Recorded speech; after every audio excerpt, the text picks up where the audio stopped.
Mahalo, Robin. Aloha and wikisk. Greetings and good day. Natiui Sungsquamatai Mutahash. Lynn Malerba, Wachi Mohikanawak. I am Chief Many Hearts Lynn Malerba of the Mohegan Tribe and proudly serving as the Treasurer of the United States. I say mahalo to everyone here for allowing me to be on your territory. I'd also would like to say a special mahalo for these beautiful flowers to Auntie who gave them to me this morning. I thank Robin for her kind invitation. I thank Kuio Lewis, the CEO of the Council for Native Hawaiian Advancement, and the rest of the CNHA team for inviting me to speak with you all today. It is truly my privilege and my honor to be here and to be joining you in your homelands. It's a pleasure to provide this update on behalf of the United States Department of Treasury, focusing on the key priorities of our office and the Native Hawaiian community. And joining me today, which you probably can't see because it's a little bit dark here, is the first ever director of the Office of the Tribal of Native Affairs in Treasury, and Emery Reelbird, who is a political appointee and policy advisor in my office. You can be very proud that Senator Schatz made sure that our office was called the Office of Tribal and Native Affairs because he wanted to be sure that we were addressing Native Hawaiian issues. And I am learning so much about how you are engaging with the federal government and the state government, and also a little bit about your lands and how you treat your lands and the relationship that you have with your lands. This morning, or I should say yesterday, I got back from a visit with the Department of Hawaiian Homelands to the villages of La'apua and Pulunamanawi. And it was really wonderful to see. Affordable housing is so important for the Native Hawaiian community.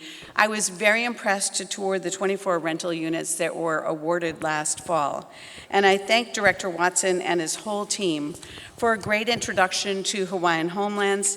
I look forward to another visit to Kailapa and Waimea tomorrow, to visit with Native Hawaiian beneficiary associations in those communities. And actually, I think those visits are today. At the Treasury Department, we have institutionalized Native Affairs by standing up the first Office of Tribal and Native Affairs. The office is focused on Treasury policy, programs, and engagement with offices within Treasury, impacting not only Native American and Alaska Native communities, but the Native Hawaiian community as well. The office is a resource for all Native people across the country to help navigate all aspects of the U.S. Department of Treasury. And we encourage tribal delegations to come visit us. It is wonderful to have Native people have a home within Treasury, which is a department that perhaps is a little less known than, say, the Bureau of Indian Affairs and Indian Health Services. I've been vocal at Treasury to ensure that matters concerning our Native communities funneled through the Office of Tribal and Native Affairs. Earlier this year, we helped convene the first ever Asian American, Native Hawaiian, Pacific Islander Economic Summit at the Treasury Department in Washington, D.C. By outreach to many partners in this room. We are very eager to continue the dialogue which culminated in this trip today to Hawaii, and I am honored to be here among the Native Hawaiian community. Treasury has a growing relationship with the Native Hawaiian community, arising from the Treasury's administration of funds that directly support Native Hawaiian economic relief and recovery from the pandemic. During that period, Treasury administered just over $4 million in direct Native Hawaiian set-asides through the Emergency Rental Assistance Program, Homeowner Assistance Fund, and the Capital Projects Fund. Additionally, through the state of Hawaii and counties, like many Native Hawaiian organizations were able to tap in as subrecipients of the ERA-1 program and the State Small Business Credit Initiative, otherwise known as SSBCI. I'm very excited tomorrow to tour 2 SSBCI-supported Native Hawaiian-owned businesses here on the Big Island. The first is Waimea artisanal raw honey produced by Big Island Moonbow Farms, and a small-scale beekeeping venture here on Hawaii Island. And the second is CNC Tropicals, a tropical flower farm just outside Hilo. Native Hawaiian businesses are important. Just, not just an important part of the economy just in Hawaii, but for the whole country. From contracting firms outside of Washington, D.C., utilizing Small Business Administration 8A business development programs, to the ones that I just mentioned here. On the island, they provide good paying jobs and opportunity for the Native Hawaiian community. I also want to send a heartfelt katapton tamauish thank you, or mahalo, to CNHA for your administration of the Oahu Homeowner Assistance Fund to meet the needs of the Native Hawaiian community during the pandemic, and others like Hawaii Community Lending and Catholic Charities Hawaii supporting other areas of need. Treasury programs would not be possible without departments and partners like the Department of Hawaiian Homelands, numerous Native Hawaiian CDFIs, Native Hawaiian organizations, and other nonprofits and companies that support a vibrant and economically rich Native Hawaiian community. Outside of our recovery work, Treasury supports Native Hawaiian economic development through Community Development Financial Institutions, or the CDFI program. A CDFI, as you may know, is a special mission-driven organization that focuses their activity to help grow community access to credit, capital, and financial services. There are many here in Hawaii that serve the Native Hawaii community and provide critical services at a time when other institutions are not present. Native Americans, Alaska Natives, and Native Hawaiians face some of the greatest barriers to access to capital and reliable financial services in the nation. As the original peoples of this United States, it's distressing to hear of the need for capital and financial services in our communities. Yet the Treasury Department, through CDFI funds, Native Initiative programs, generates economic opportunity for Native communities by supporting the creation and expansion of those Native CDFIs through the Native American CDFI Assistance Program, otherwise known as NACA. Many of you in this room have provided the Office of Tribal and Native Affairs feedback on how the Native CDFI program could be enhanced to better serve the Native Hawaiian community, and we share those points with the CDFI Fund. And this brings me to the point that I want to share with you all today. At Treasury, we welcome your feedback on various programs, rules, and rulemaking that may impact the Native Hawaiian community. Many of you already come to Treasury asking the right questions, and not only asking the right questions, but also providing solutions for us to consider.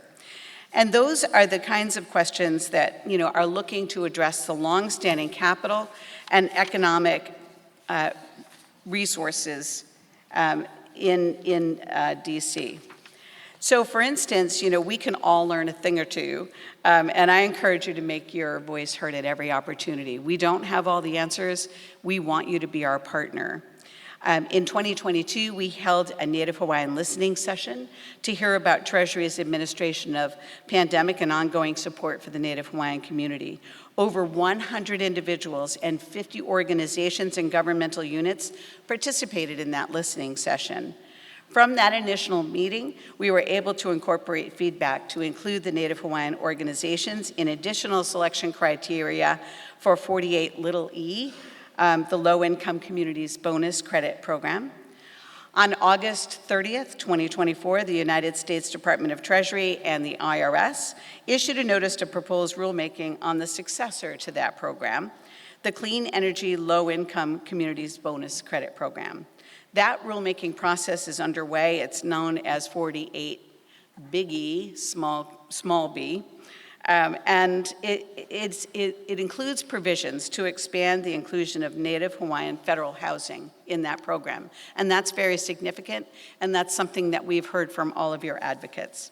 These highlights would not be possible without the robust feedback and dialogue within the Department of Hawaiian Homelands, Native Hawaiian organizations, Native Hawaiian homestead associations, and a multitude of other stakeholders. Comments for this rulemaking are being accepted by October 3rd, 2024, and a public hearing is scheduled for October 17th, 2024. As Treasurer of the United States, I oversee the U.S. Mint and the Bureau of Engraving and Printing. And last year, I was elated to oversee a Native Hawaiian woman be honored as a part of the American Women's Quarters program.